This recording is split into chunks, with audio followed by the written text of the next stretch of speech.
Good evening, guys. Welcome to this week's episode of Chewing the Fat with myself and the one and only Dean Kilby. Yay. Before we get into tonight's episode, I just want to acknowledge a few people that have been just getting some outstanding results on this protocol. As many of you would have seen, Dean posted about Natalie's journey and transformation on her weight loss efforts and just the astounding weight that she's lost after trying, numerous things, including surgeries and things like that. So good on you in that. And I'm getting constant updates from other people that have contacted you as well and joined and 2 weeks in and have lost 8 and 10 kilos. And it's just ridiculous. So good on you guys for jumping on board and, putting aside whatever you've got about losing the weight or whether it's the right time or not, and just taking it on and taking the coaching. And anyone else that's sitting on the fence or finding reasons not to, but that deep down really wants to, just stop mucking about and contact us and we'll put you on the same path. So welcome, Dean. Yeah, thanks. I'll just speak to that. I mean, sitting on the fence is not a comfortable place to sit. I mean, you got to pick it up your ass. The longer you procrastinate, it's just doing yourself a disservice. And there's no doubt about the science and all of that. And yes, I'm good and all that sort of stuff. But what really makes the biggest difference is that resolve for yourself in terms of, do you want the result, or do you want to give more significance to all the reasons that you've held on to for so long already? And then this is a common one. It's like, it's almost there for everyone. It's like, this sounds so perfect, exactly what I need, exactly what I want. But what if I'm like the only schmuck in the universe for whom it doesn't work? Yeah. And it's like, I don't want to find out if I'm that person. And listen, it just works. It's, this the willpower thing too. I had a guy contact me about, but can I still drink this carb-free beer? And if I can't do that, then I'm probably not going to be able to do it because I've got no willpower. And I've been on a keto diet before and I lost nothing. And I don't want to spend the money before I, and not get any results. Yeah. And it was like, yeah. That's putting you, because you're not on the hook for anything. You're just at your own, free will and your own devices, which is what's got you to where you are in the first place. Try something different. Yeah. And it's not even try something different. It's like, finally resolve for yourself that this is it.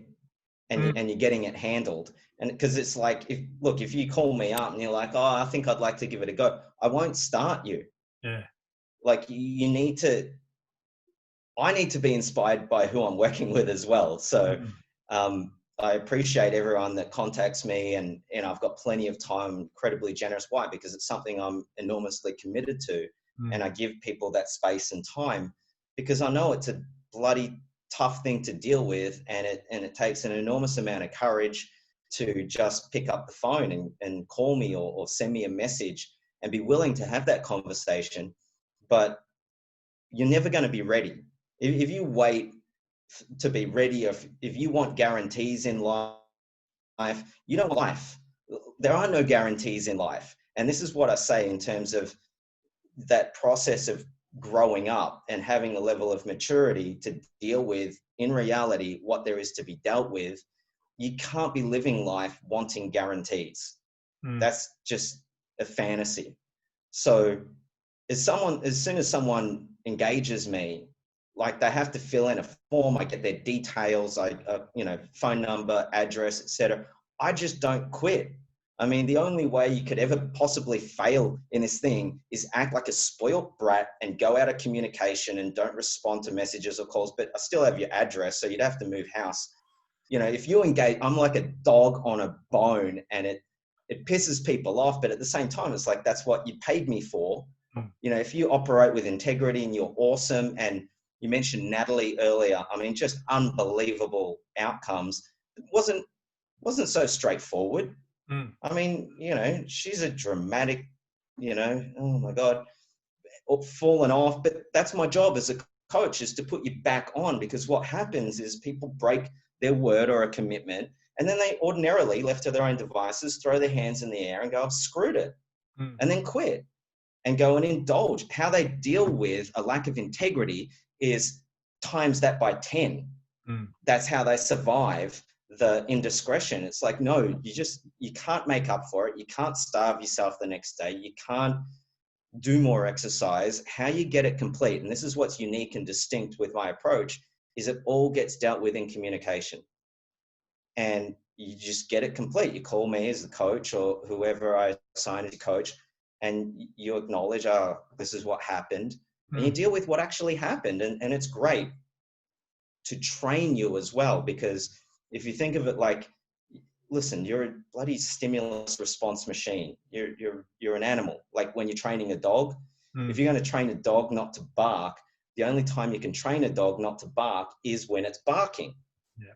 So if you have that internal dialogue and the thoughts and feelings and the urges and the cravings, and then you give into it, great, we can go back, we can analyze it, we can examine what happened in the lead up to that indiscretion. You get it all up on the table, it becomes very familiar to you.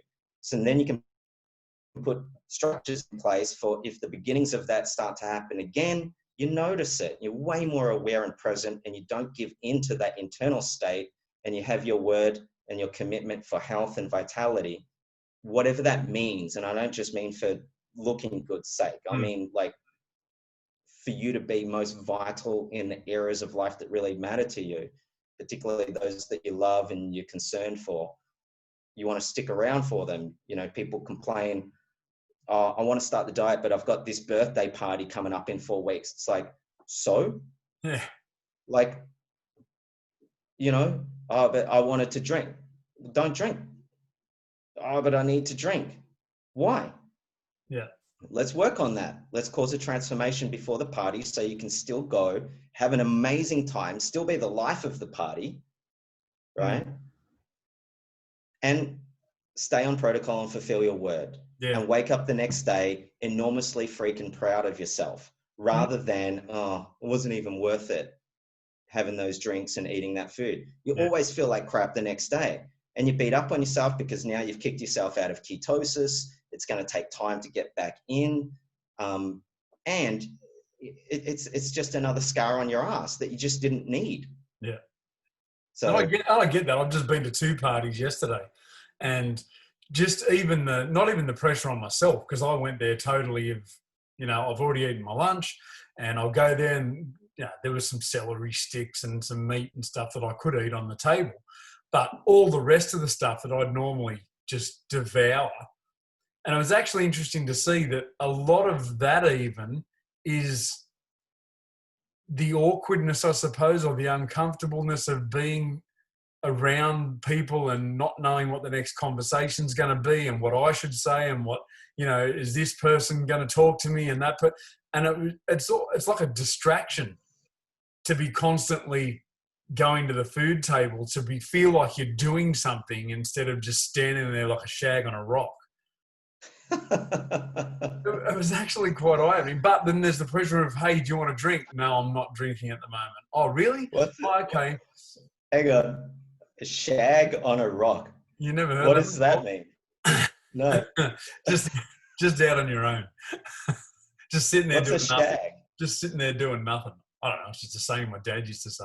You're sitting around like a shag on a rock doing nothing. Well, you can consider, like, normally people who sit on rocks are very present. You know what I mean? No, I wasn't doing that. But yeah, and then the next party I went to, there's people just going, here, have a scotch, here, have a beer, here. Do you want anything to drink? Do you want this? Do you want that? Have something to eat. Because they, people hosting parties and things feel like they need to be giving you stuff all the time. Otherwise, they're a bad host for the party, So it's different for people to be saying, no, I don't want to drink. No, I don't want to eat. No, I've got food when I get home and all that sort of thing as well. So it's constantly coming, the whole thing. But as you say, I coach people how to deal with those situations as well. Mm. So it's not like, it's not like I just design a Yeah. diet Easy. for Yeah. people. It's like, that's what's so critical is the coaching. It's like, how do you deal with life as life's coming at you and maintain your integrity around the design of the protocol to fulfill what you're committed to? So I don't want people to stop participating in life. In fact, I want it to be the opposite. So Yeah. you want to be the person at the party who is more present than anybody else. It actually becomes funny. You're there at the party and you're present and you're noticing how not present everybody else is whilst they're stuffing, all this bad stuff into themselves. You just see a room full of pigs just Yeah. pigging out unnecessarily, Yeah. right? And not communicating because they've got all this food in their mouth, and they're terrified of people, and everyone reverts into this teenage way of or state of being in groups. So they've got to numb themselves and that internal dialogue and, are people going to like me? And maybe they don't, have I got any friends? What are people going to think of me? I can tell you what they think of you. Terrible things. How do I know? Because that's what you think of them. So it's like, so Yeah. so what? But then, and you got to be prepared when you get to that party. Like I said, you still got to be the life of the party, because if that's what people expect of you, and if people really want you to drink, then I'd take that communication. It's like, man, they can't stand you when you're sober. They need you in a little bit lubricated. I can't stand me when I'm sober, but I'm learning to deal with it. So you got to be prepared for that and not be, I'm just going to say no to everything. Yeah, you got, decline, but say, hey, no, I won't have that. But you know what I'd really love? Can you get me X, Y, or Z? Then the host feels like they're hosting. Yeah. They still get to contribute to you what you want. You're satisfied, happy. I mean, get some mineral water, put a slice of lemon or lime in it, pretend it's a G&T, act drunk, call everyone a jerk, and just say you can't remember it the next day. I'm done with someone. Might actually win one of those if I'm sober. On that note, let's get on to the first topic. Yeah. Alcohol. Yes. Hang on a second. Do you need anything, honey? Okay, my daughter's just entered the room. Yeah, go for it. So, good and bad alcohol, is there some better than others? Is it better to drink spirit straight or with soda water or Diet Coke or, whatever you're going to drink it with, or what? And also, why can't, on this first part of the protocol or whatever part of the protocol I'm on now, why is it, besides the calorie intake, why is it a bad idea to be drinking, especially in that first phase? Yes. Okay. Good questions. So, oh gosh, where do we start? So firstly, people have to understand there are different alcoholic beverages. So when it's too easy when you think of alcohol as just all of the different alcoholic beverages in one basket. And people have to be a little bit more clever with their thinking around that. And I have these arguments with medical professionals all the time. People who say alcohol is just bad, it increases the risk of various diseases, including, breast cancer and all this sort of stuff. It's just, it needs a little bit more intellectual effort. So there are different kinds of alcoholic beverages. And if we can just, for simplicity's sake in this call, say spirits, beer, and wine, kind of the three general kind of alcoholic beverages that are most consumed. Now, you mentioned calories. So obviously alcohol carries some considerable calories. So proteins and carbohydrates, each per gram, that's the equivalent of 4 calories per gram of carbohydrates, or 4 calories per gram of protein. Fats is 9 calories per gram of fat. Alcohol is 7 calories per gram of alcohol. Okay. So if you could have a couple of glasses of wine, for example, and that could constitute about 20% of your daily caloric intake in 2 glasses. So the calories is one thing, and ultimately what drives the weight loss is a sufficient calorie deficit. So eating less than what your body is burning. So that's the first thing. Why can't you drink when you're in ketosis? And this is an excellent question, because I do see online and in articles even written by sort of medical type background people saying what are the best alcoholic beverages to consume if you're still trying to lose weight. Listen, if you're losing weight and if you're on a carbohydrate restricted diet, so you're in a high degree of ketosis, there is no safe alcoholic beverage for you. Right. Okay. Alcohol messes with the way in which your liver metabolizes energy and generates energy. So it messes with that. Also, if you've restricted carbohydrates, and many of my clients, I'll get them right down to almost 30 grams, about 30 grams of carbohydrates per day. And what happens is sorry, I'm being distracted, Trevor. Winter, can you please? Okay, put him in that blue thing, yeah?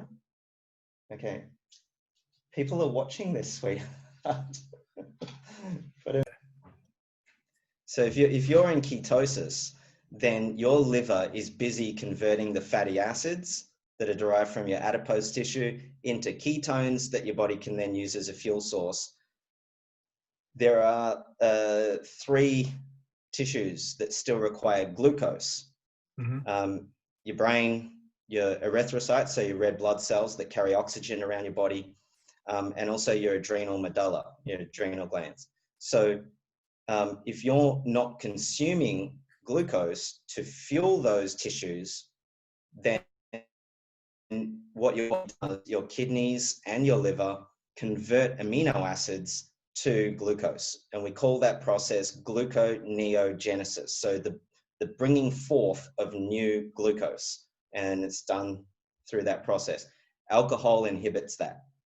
So if your body's reliant on that glucose from gluconeogenesis for brain function, for example, and you consume alcohol, then you run the risk of, doing yourself some damage. You could pass out, hit your head on something. And this is people who go, I can handle a drink or two. No, it happens with big men after like half a glass of wine. If you're in a really high state of ketosis, it can be really dangerous. So I have a blanket rule: no alcohol whilst you're in phase 1, 2, and halfway through phase 3. Yeah, right. Now, having said that, when I transition you out phase 3 to phase 4, and we've got carbohydrates back in your system, we've filled your muscle and your liver back up with glycogen, then it's safe to consume alcohol. And in fact, I recommend a daily consumption of moderate amounts of wine, right? So let's get back to beer, wine, and spirits.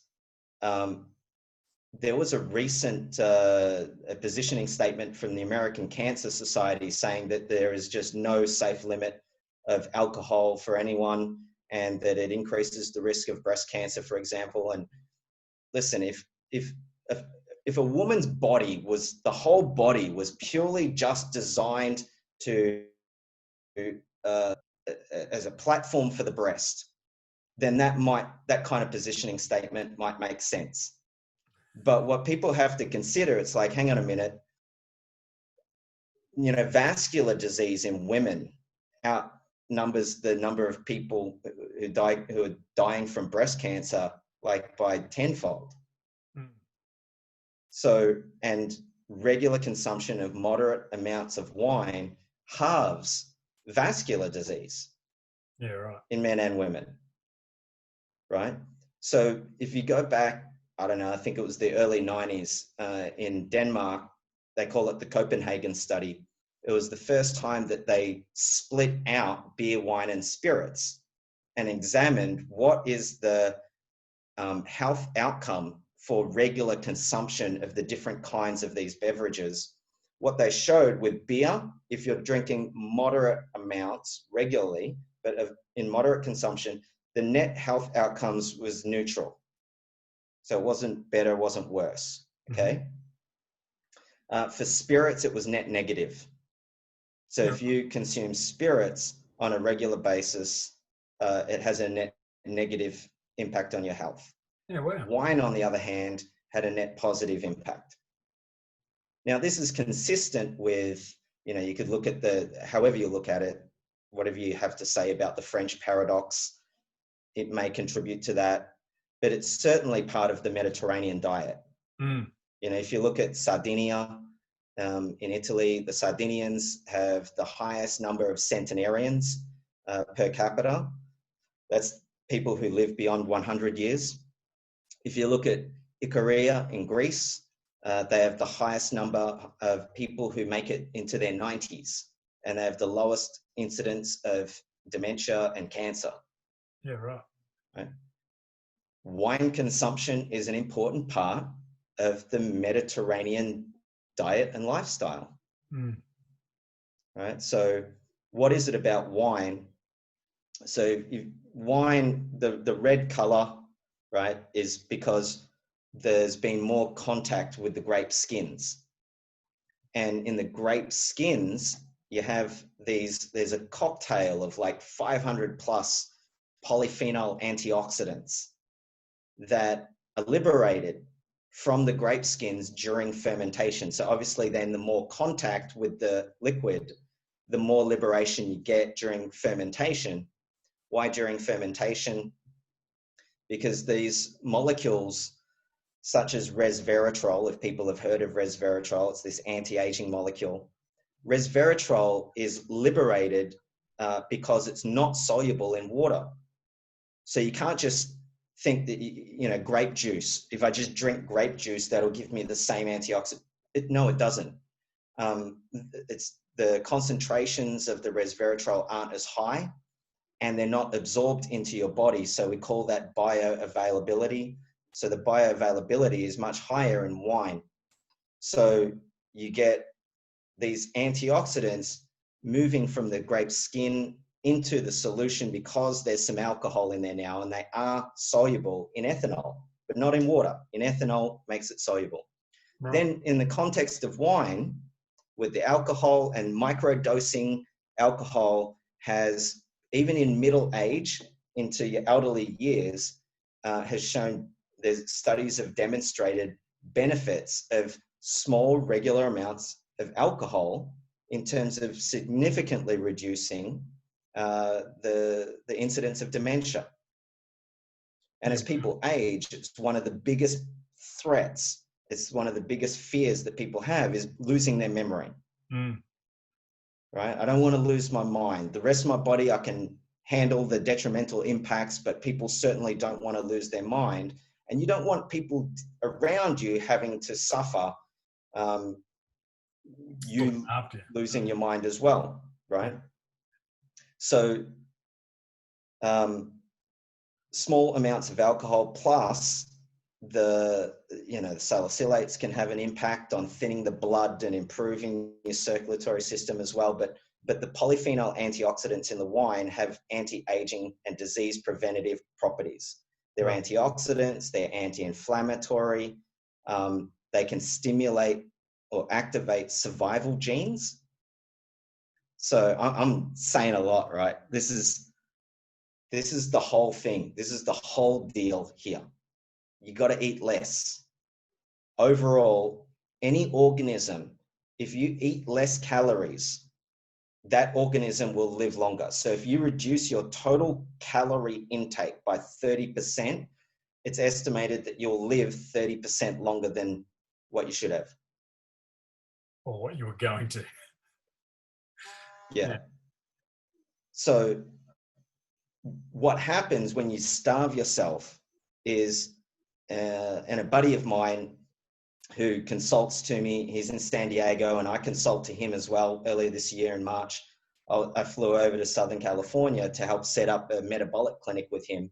but he's a world-leading expert in obesity medicine and skeletal muscle metabolism and mitochondrial dysfunction. I mean, the guy's a genius, right? So he published, I think it was 2006, he published a paper basically showing the changes in the gene expression in fat cells in people is better geared towards longevity if you just calorie restrict them versus having them eat a bit less and exercise.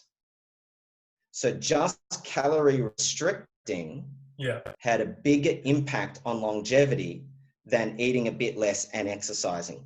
Right. Okay. So that kind of points to the power of being responsible for your total caloric intake. Okay. So you don't want to pig out on just anything and think that you could have an anti-inflammatory something or an antioxidant something, and that's going to balance out your crappy diet. Just doesn't work that way. Yeah, you got to get rid of all the stuff that's killing you, and then get well, and then be really responsible for the stuff that's an indulgence. And I mean, be responsible for it. You know, you can't just go back to eating how you want to eat, thinking that you can fix it later. It just doesn't work that way. Yeah. So these genes that get turned on when you starve yourself or eat less, the sirtuins, they can actually be activated by resveratrol, which is one of the polyphenol antioxidants in wine. Right. So you got to be smart about it, because wine also has the alcohol that you want to have in small doses when you're well, but not at all when you're getting well.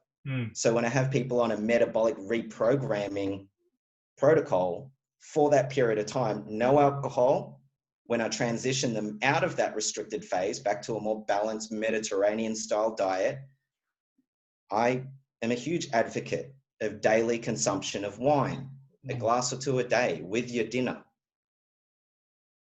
Can't I just take so why with your dinner? With food, it's more powerful. People think if I have some wine later in the evening, it helps me get to sleep. So the alcohol has somewhat of a sedative effect. It helps you get to sleep, but then it impacts the quality of your sleep. You might wake up a little bit hot and flustered at 2, 3 a.m., and then you can't get back to sleep again.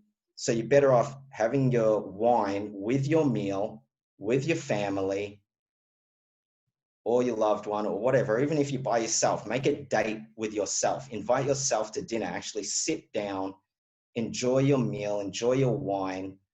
And then, you know, if you're in phase 4 or eating a balanced diet, have your carbohydrate evening with your wine. What will happen 2 to 3 hours later, you'll naturally just want to go sleep.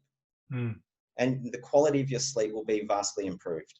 Yeah, right. So that's the advantage of wine over beer and spirits. Beer is one of these weird beverages that people seem to consume copious amounts even when they're not thirsty.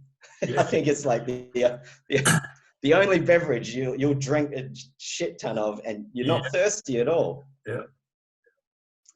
And spirits, as I said, it's going to have a detrimental impact, and people use a lot of unhealthy mixes with spirits as well. So there's that impact. Yeah.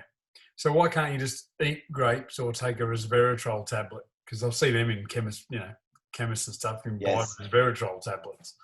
Why wouldn't you just eat them? I mean, people should look up a guy called David Sinclair. The guy's amazing. He's an Australian scientist. He developed his career at MIT, and he was working with a guy called Lenny Garanti. And David published in 2000, and I think it was also in 2006. He published in I think it was Cell. What he found was these anti-aging genes, these survival genes, sirtuins, aided by polyphenol antioxidants. Through molecular modeling, he identified quercetin, and then it was a colleague of his that said, wow, that molecule looks like resveratrol, and that guy knew more about resveratrol, so they went down that route and developed a number of analogs of resveratrol that are even more potent and can have more of an effect. They formed a biotech company called Certrus. It was valued at about $140 million on the NASDAQ. At some point, GlaxoSmithKline, a big pharmaceutical company, came in and purchased the patents for $720 million. And at this point, David was a professor at Harvard University. He still is. And he has a lab there as well as UNSW here in Sydney. But GlaxoSmithKline, they put it in their diabetes portfolio, and they were looking to use resveratrol or its analogs as an anti-diabetic medication. They couldn't figure out how to best deliver the resveratrol. So its bioavailability is really challenging. Right. There's much I can say about it. It's a bit of a dirty molecule in that it has multiple targets. It's not just that one gene that it activates. But if you just dry it out, so if you go to a supplement store and you see all these, capsules with resveratrol, a lot of the time the resveratrol is derived from Japanese knotweed, which is a weed, flourishes. And some of these supplements you got to be careful with, particularly if the raw ingredients have a lot of heavy metal toxins, which weeds tend to accumulate. So you want it to be derived from grape skins, grape-derived resveratrol. But even if it's in a capsule, then it's, depends how it's made. How is it handled? It's an antioxidant. Hits the air, it oxidizes. So it devalues its mechanistic properties. Also, when you consume it as a capsule, about 70% will get absorbed through your intestines, but then 99% of it gets metabolized in your liver. We call it hepatic metabolism, and it gets what's called sulfated. So your liver will put sulfate groups onto this molecule, and what that does is it signals it or tags it for excretion. So you're spending money on these capsules to absorb 70% of it, and of that 70% that's absorbed, 99% gets sulfated for excretion. So the best form, the best delivery medium of resveratrol, it turns out the Chinese invented 9,500 years ago when they first started making grape wine. So a lot of people think that the Georgians made wine 9,000 years ago. There's actually archaeological evidence that demonstrates or shows that the Chinese were making grape wine 9,500 years ago. Right. So wine is the first medicine, and it was used for its medicinal properties, and it was used for various tinctures and as a delivery medium of other constituents that they would mix in with the wine. But the wine in and of itself, with not just the resveratrol, I said earlier, there's a cocktail of 500 plus different polyphenol antioxidants that work synergistically together. So they have an additive effect on the power to activate these survival genes. Right. Right. And this whole process is, David Sinclair coined it as xenohormesis, Xeno hormesis. And it's a beautiful story. You could basically, when plants are stressed, so for example, the grape skins, if there's a moist vintage and there's the potential threat of yeast infestation, then they will increase the amount of resveratrol. Why? Resveratrol has antimicrobial properties as well. So it protects the fruit on these vines. So plants, and not just grapes, but all kinds of different plants, when they're stressed, it might be from an increase in UV irradiation. It might be a lack of, there might be some pests or some threat to the plant. They increase these polyphenol antioxidants as a protective mechanism. Mammals come along, whether it be a hoofed animal or us or whatever it might be, eats these plants. Then those molecules that have been increased in the plants signal our cells to better prepare for the environmental threat that could impact our survival turns on our survival genes and allows us to live longer. It's freaking amazing. That is cool. See, when you understand that, and you kind of get what this is, and it transforms from a guilty pleasure to a daily necessity. You're not going to overconsume it. You'll have that, you know, and this is a unique kind of wine, this one as well. So we've used patented technology, Australian developed technology, to increase the antioxidant or anti-aging properties of this wine 100-fold, where a normal red wine would have less than 5 milligrams per liter of trans resveratrol. This has got over 100 milligrams per liter. I mean, we've even used this technology to put it into beer, which was incredible. We managed to get 200 milligrams per liter of resveratrol into a 4.5% alcohol solution, and it stayed in solution. Yeah, wow. So one bottle of beer was the equivalent of 200 glasses of wine in terms of antioxidant content. Wow. And we made like 2 cartons of this stuff. I drank the whole lot on my own. And I can't drink beer. I bloat, and, you know, from the stuff. I can't remember that phone call. I must have been busy and not answered the phone that week. I remember drinking the last bottle of beer and just thinking to myself, wow, this is the last one in the whole world that was ever developed. And I downed it with a smile on my face. But I got no bloating. I got no sinus congestion or anything. It was amazing. Yeah, cool. That's some, that's a bit of info to digest, as awesome as it was. So while we're on stuff that we can't do while on the the alcohol, I get, not a good idea, right? Let me finish. Yeah. When you're drinking wine, right?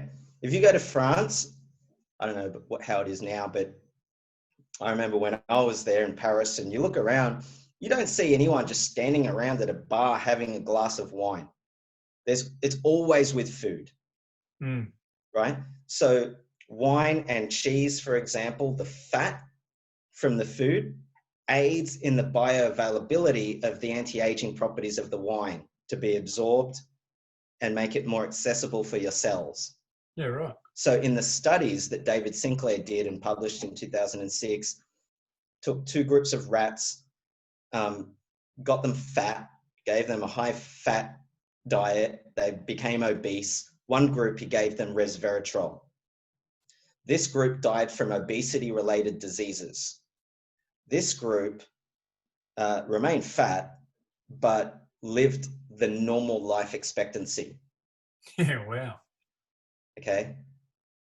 Now, we can't say that that's replicable in humans. I was going to say, sweet, I can just go back to being 105 kilos and drink red wine. Well, yeah, responsibly, but it's all about dose. So in higher amounts of wine, then the alcohol becomes toxic. Detrimental, yeah. Right? So you can't overdo it. And red wine is better than white wine. So there's more of these powerful antioxidants in the red wine versus white wine. There's still some potent antioxidants in white wine, but also the sugar content is higher in white wine. Yeah, right. Right? So less sugar in the red wines, particularly the bolder reds. But we can make the resveratrol enhanced wine for any varietal, even white wine. Yeah. As I said, we've put it in beer, and, you know, so it would be great because here's the thing, I don't like demonizing anything, you know, and at the same time, I'm not one of these idiots that says, oh, everything in moderation. No, you're a moron. You're a lazy, undisciplined moron if you think that you can have anything and everything in moderation. Shut the heck up, grow up. You can't have cocaine in moderation. If you're a parent, if you're a parent of young kids, I don't recommend you eat meat pies in moderation and chocolate milk every day. Like, come on, grow up. Well, when you You got think to be about it, when smart. you say that thing, everything in moderation, it sounds like it works. But then, as you say, when you eat, a little bit of pie, a little bit of milkshake, a little bit of lollies, a little bit of chocolate, a little bit of, all of a sudden you're eating a shitload of everything. And I promise you, if you're eating all that, you're not eating a little bit of broccoli, a little bit of asparagus, a little bit of lettuce. You're not having even a little bit of water. People just don't even drink water. Yeah. Oh, but I need my Coke or whatever. And in Australia, it's amazing. And this is why I have a coach, right? Because I just give it to you. It's like, this is the reality and this is what it's going to take. And that's why don't engage me unless you're certain you want the outcome. But if you engage me, I guarantee the outcome, right? So long as you do what I say, you'll get there. But you can't be like, but I have to have my drink. Why? What is it that you're numbing yourself from? Let's look at that. And this is what people use food and alcohol to do, is distract themselves and numb themselves from the reality of their life. And unfortunately, when you go on this protocol with me, it's not just a diet. You got to deal with what's actually under your nose in your life, because now you're present to it and you can't hide behind all these other distractions. You can't go, if you'd said to me before that I would go to a party and stand there and eat because of the, something's there for me about talking to people, and I would have just called you an idiot. But it's not until you take yourself out of that equation and not be doing those things and get to stand there and go, now I'm a bit uncomfortable. What the hell's going on? Yeah. Wow. how much of it was because I like the bread and the pie and the fairy bread and the whatever else, and how much of it is just distracting myself from dealing with what's in front of me? Yeah. Yeah, exactly. Have a conversation with someone. Talk. Well, it's not that I wasn't doing that either. It was not like I was standing there just thinking, what do I say? What do I do? What do I talk? I was talking. I'd be talking the whole time regardless. But it was just amazing how much of that was just to distract from whatever's there about those conversations and the people I'm talking to, and all the things we spoke about before. Yeah. Yeah. That's one of the best things about this whole program, really, is it's not just about I get heaps of people saying, just tell me what you're doing so I can do that. Yeah, I mean, I can, and you'll lose the weight, but you're just going to put it back on again because you're not. I'm realizing a lot of things that I've never seen about my relationship with food and the things around me as well, and why I go to food to deal with those instead. But I would have called you nuts for until I'd been in the situations without the crutch. Yes. And what's great about being on the protocol as well is you have an as-lived experience of it all. And you get to the point very, very quickly where you learn all of this scientific stuff in context, in practice. So you actually get it. It's like it condenses. You don't have to go and study and read all the boring crap that I've done and know all the people that I know and over a 20-year period. You can just go on protocol and within a matter of weeks, you'll know what took me all that time to discover, because you're doing it. You're actually experiencing the results in yourself. And, it happened with one of your buddies that you sent my way, James. And, he's unbelievable. He's doing it with his wife as well. And they're just phenomenal. And they send me their daily journal like every day. And it's on point, and they're really engaged and interested and unbelievably coachable. And, he bitches and whines and complains as well. And that's part of it, but the outcomes are extraordinary. And more importantly, you can't unlearn the stuff that I'm teaching. And it's not that I don't ever want you to go to a party and indulge and enjoy the different foods and stuff. But whilst we're correcting your health, then you're going to learn new strategies, even new ways to reward yourself and celebrate life when it's time to celebrate life, which ought to be pretty damn regularly. But afterwards, it's like, I want you to enjoy the parties and eat all the different foods and, sometimes get a bit blottoed but be responsible for that and know how to correct it and have a body that can handle it. And for most people, they don't have a body that can handle those kind of indulgences because they've been indulging for too long already. Yeah. Yeah. Cool. So, All right. and I want people to have more parties. So, but I'm going to miss out on this birthday party. It's like, so miss out on that one so you can have many more yourself. Yeah. Yeah. Or don't, and just go and, deal with what there is to deal with around not drinking and eating crap at a party. It's not like it's a must-do thing. And like, when I left the first party yesterday, walking out to my car, and I was pretty proud of myself. I didn't eat any of that stuff. I've got a container of stuff to bring home for Lan, and I'm not touching it. And I didn't have a drink, and I didn't eat that, and I didn't eat this, and that's awesome. Yeah. Yeah. And so, you're so causing the matter. I mean, not everyone. You have. I mean, you just you came around my place. I said, come around for lunch, and you bring your own little lunchbox and everything. I could have prepared your lunch, dude. You didn't have to bring your own.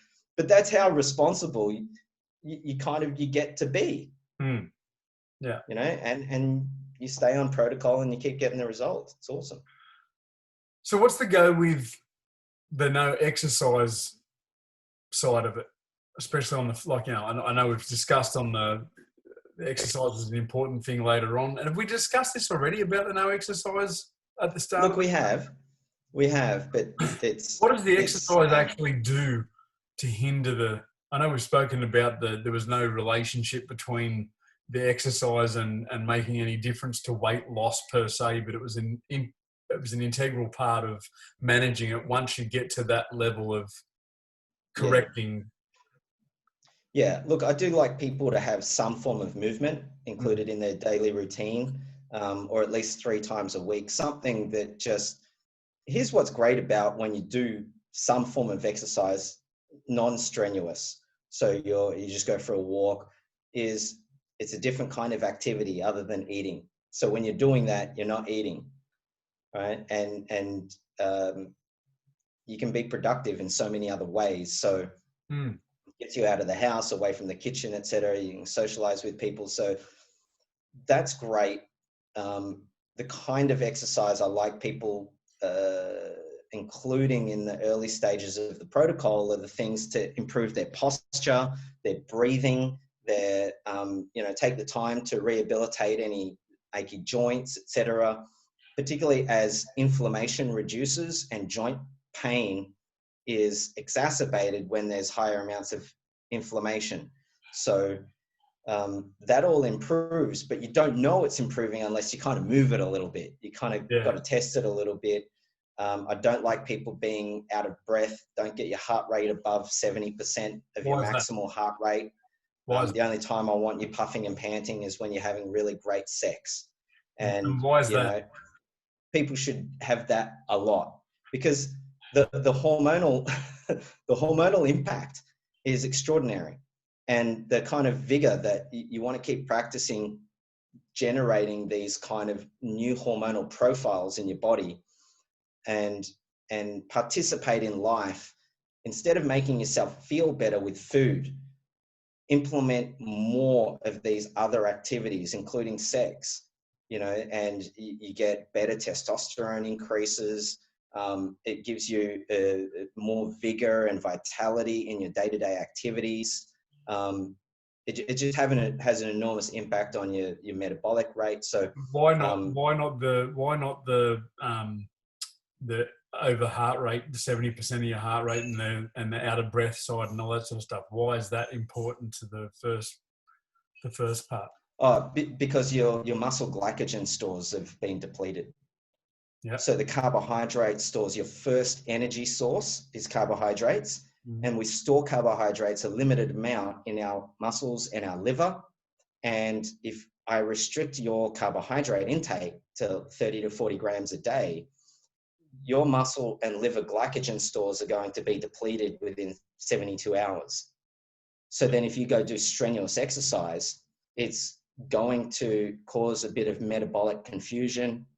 It could be counterproductive. You could start catabolizing your muscle to obtain the protein to then use as a fuel source. Right. So after about 4 to 6 weeks, I usually get people saying, Dean, I feel amazing. I want to move more. Can I start including a bit more exercise? And it's like, okay, great. You know, go for more regular walks, maybe amp it up a little bit, but certainly don't get yourself out of breath. Don't get your heart rate up too high. As I said, sex is great. It's kind of like alcohol. You know, wine is great, but don't have too much. So, you know, sex is great, causes all those hormones to be endorphins and everything like that. But, dude, people don't last that long. It's the reality of it. You're not going to be screwing your brains out every day for an hour and a half. Like, they don't call me you the know, let's be realistic. They don't call me the 3-pump chump for nothing.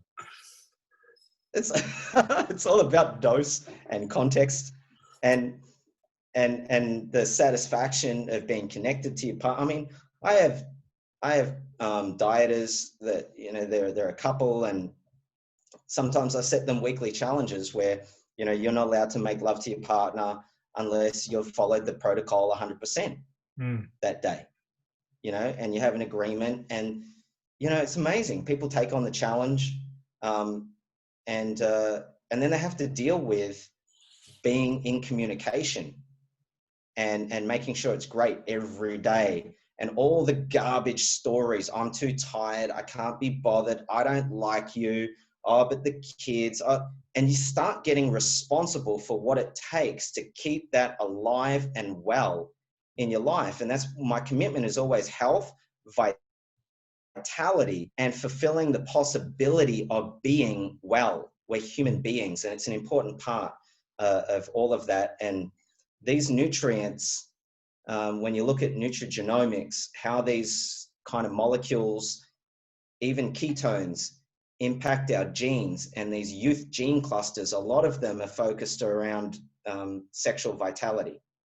And, you know, I think it could be a cool experiment if you made it like, if you get to 85 years of age and you hit all of those health parameters, you ought to be allowed to screw anybody in the village.